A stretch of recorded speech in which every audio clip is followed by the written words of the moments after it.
గుంటూరులో శక్తి సదన్ ఏపీ మహిళా commission chairman Shailaja Rayapati ఆకస్మిక తనిఖీ చేశారు. శక్తి సదన్లోని మహిళలతో మాట్లాడి వారి సమస్యలు అడిగి తెలుసుకున్నారు. కేంద్రం నుంచి వచ్చే నిధులతో రాష్ట్ర ప్రభుత్వం ఇచ్చిన నిధులు కలిపి ఇక్కడ మహిళలకు ఉపాధి అవకాశాలు కల్పిస్తున్నామన్నారు. గత ప్రభుత్వం వీటన్నింటినీ నిర్వీర్యం చేసిందన్నారు. మహిళలు, బాలికలు, అనాథలకు మహిళా కమిషన్ అండగా ఉంటుందని కమిషన్ చైర్మన్ శైలజ హామీ ఇచ్చారు.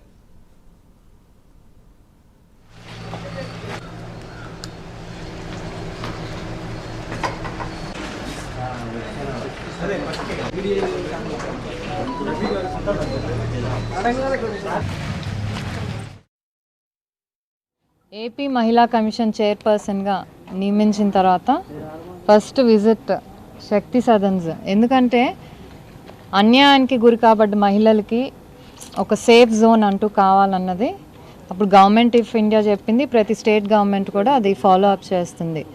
సో రెండు ఉండేవి, స్వదార్ గృహాను, ఉజ్వల అని రెండు స్టార్ట్ చేశారు. ఇప్పుడు రెండింటినీ కలిపి శక్తి సదన్గా చేసి, సో మొత్తం మీద 441 సెంటర్స్ ఉన్నాయి ఆల్ ఓవర్ ఇండియా.